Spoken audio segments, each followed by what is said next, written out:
Hi, cuz. We're going to continue our read aloud the Phantom Tollbooth by Norton Juster. And yesterday I asked for you to think of some character traits for Milo, and so many of you had the same ones. So, like Tanish, Louisa, and Nishvita, they all said he's dull. That's Milo's character trait, dull. Mason and Sarvanch said, he never wants to do anything. So you've got to think of a word that means he never wants to do anything. I'm going to give that as a challenge to you guys.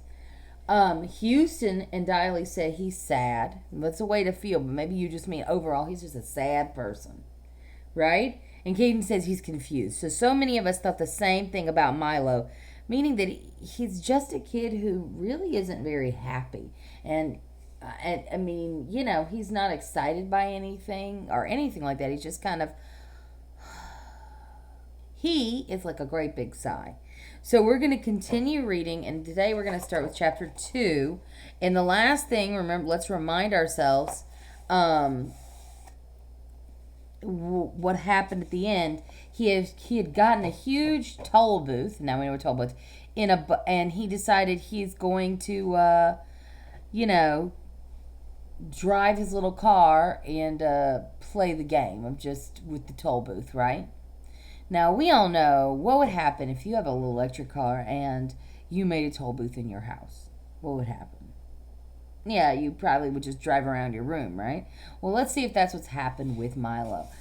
Now, before we start our next chapter, I do want us to focus on the title, Beyond Expectations. So, beyond expectations. Expectations is what we expect, like what we expect to happen, right? So, I want you to think about what this title at the end of this book is going to mean two things. So, I want you to think about what two ways, it's got two different meanings it could be, right? Beyond expectations. All right, so let's read. Suddenly, he found himself speeding along an unfamiliar country highway, and as he looked back over his shoulder, neither the toll booth, nor his room, nor even the house was anywhere in sight. What had started as make-believe was now very real. What a strange thing to have happen, he thought, just as you might be thinking now. This game is much more serious than I thought, for here I am riding on a road I've never seen, going to a place I've never heard of, and all because of a toll booth which came from nowhere. I'm certainly glad it's a nice day for this trip, he concluded hopefully, for at the moment this was one thing he definitely knew. The sun sparkled, the sky was clear, and all the colors he saw seemed to be richer and brighter than he could ever remember. The flowers shone as if they'd just been cleaned and polished, and the tall trees that lined the road shimmered in silvery green. So take a moment. I'm going to reread that, and I want you to make that picture in your own mind. The sun sparkled, and the sky was clear, and all the colors he saw seemed to be richer and brighter than he could ever remember. The flowers shone as if they had just been cleaned and polished, and the tall trees that lined the road shimmered in silvery green. Welcome to Expectations. Welcome to Expectations, said a carefully lettered sign on a small house at the side of the road. Information, predictions, and advice cheerfully offered. Park here and blow horn. So I want you to think about, here's the word expectation. So maybe that's one of the ways. So let's go look at our map too. If I look here, it says to toll booth and from toll booth. And right here, it's got a little thing that says expectations. Interesting. All right, so let's keep going. Have we found our one way that this chapter is about being expectations? We'll see. With the first sound from the horn, a little man in a long coat came rushing from the house, speaking as fast as he could and repeating everything several times. My, welcome, welcome, welcome, welcome to the land of expectations, to the land of expectations, to the land of expectations. We don't get many travelers these days. We certainly don't get many travelers these days. Now, what can I do for you? I'm the weatherman. and I want you to look and see the way that this is spelled. It's not spelled W-E-A-T-H-E-R. It's spelled W-H-E-T-H-E-R. So he doesn't mean like the weather that you see outside. He means the other weather. Is this the right road for Dictionopolis? Asked Milo, a little bowled over by the effusive greeting. Well now, he began again. I don't know of any wrong road to Dictionopolis, so if this road goes to Dictionopolis at all, it must be the right road. And if it doesn't, it must be the right road to somewhere else. Because there's no wrong roads to anywhere. Do you think it will rain? I want you to pause before we get to you. Think about that. Does that make sense to you? If you think about it, it probably will. So, oops, I didn't mean to do that. He says, I don't know of the wrong road to Dictionopolis, so if this road goes to Dictionopolis, it must be the right road. Does that make sense to you? Yeah, sure. And if it doesn't, it must be the right road to somewhere, because there are no wrong roads to anywhere. I wonder if you think that that's true. I guess you can always get somewhere on a road. Might not be where you want to go, but you always get somewhere. Do you think it will rain? Well, I thought you were the weatherman, said Milo, very confused. Oh, no, said the little man. I'm the weatherman, not the weatherman. For after all, it's more important to know whether there will be weather than what the weather will be. And with that, he released a dozen balloons that sailed off into the sky. Must see which way the wind is blowing, he said, chuckling over his little joke and watching them disappear in all directions. What kind of place is Expectations? So now he's asking about where they are, right? Inquired Milo, unable to see the humor and feeling very doubtful of the little man's sanity. Good question, he exclaimed. Expectations is the place you must always go to before you get to where you're going. Of course, some people never go beyond expectations, but my job is to hurry them along whether they like it or not. I want us to pause. I'm going to reread that again because a lot of this book means two things. So I want to make sure that we really think about it while we're reading it. All right. Good question, he exclaimed. Expectations is the place you must always go to before you get where you're going. Of course, some people never go beyond expectations, but my job is to hurry them along whether they like it or not. Now, what else can I do for you? And before Milo could reply, he rushed into the house and reappeared a moment later with a new coat and an umbrella.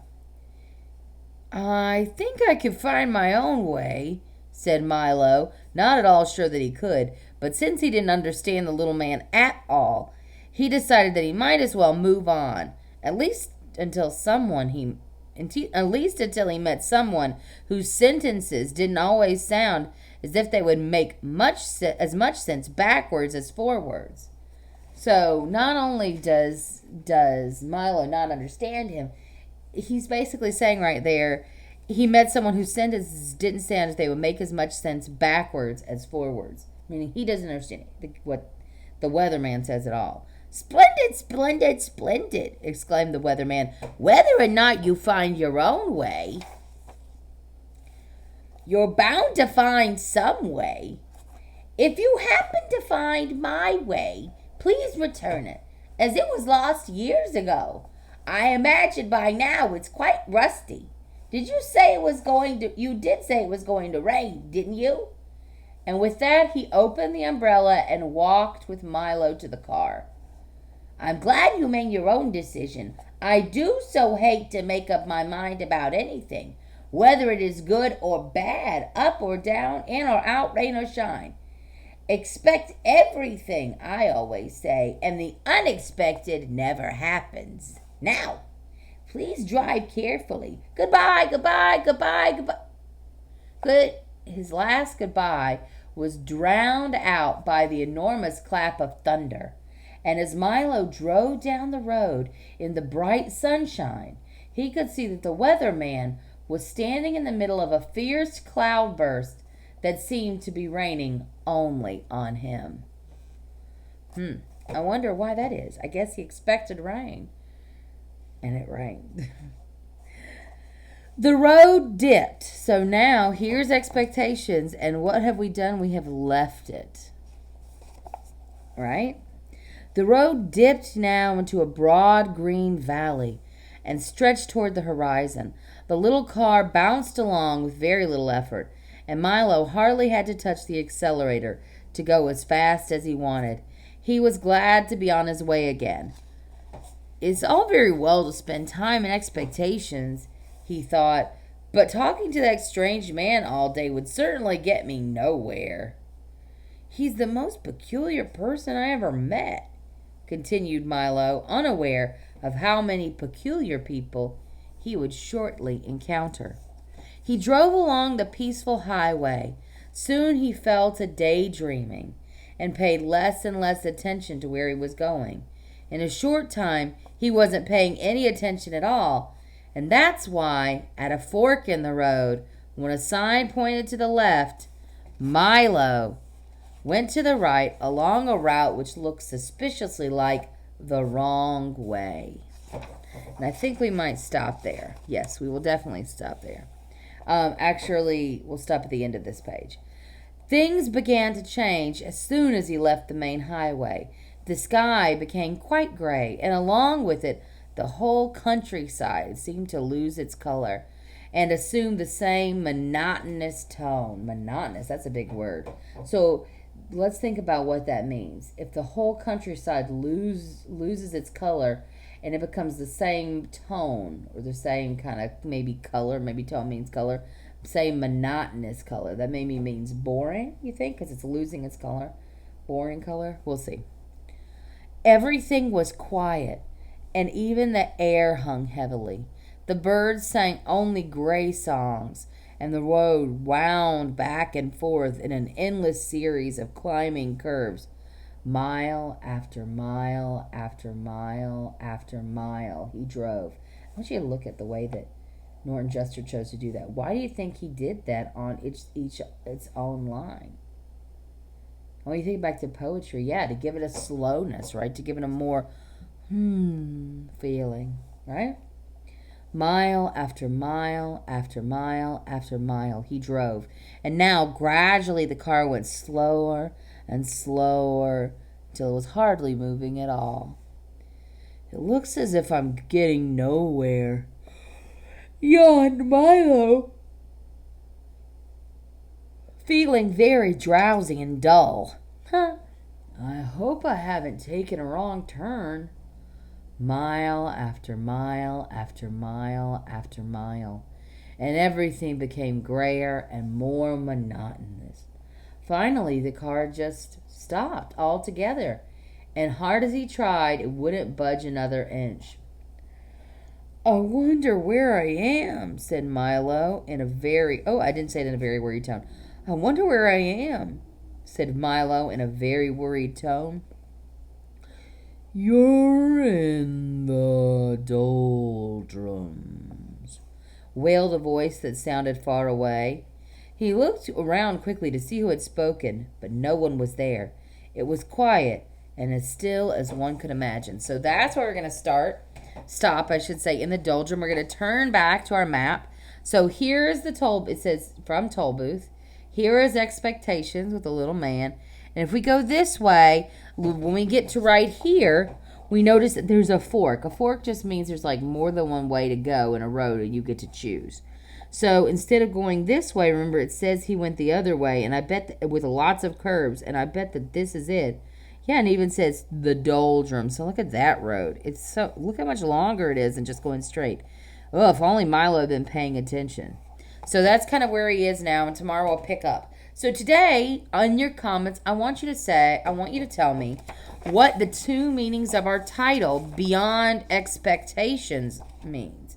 Or your best. Even if you can't think of two, if you can't think of two reasons, maybe you could think of one, why it's called Beyond. We're going past expectations.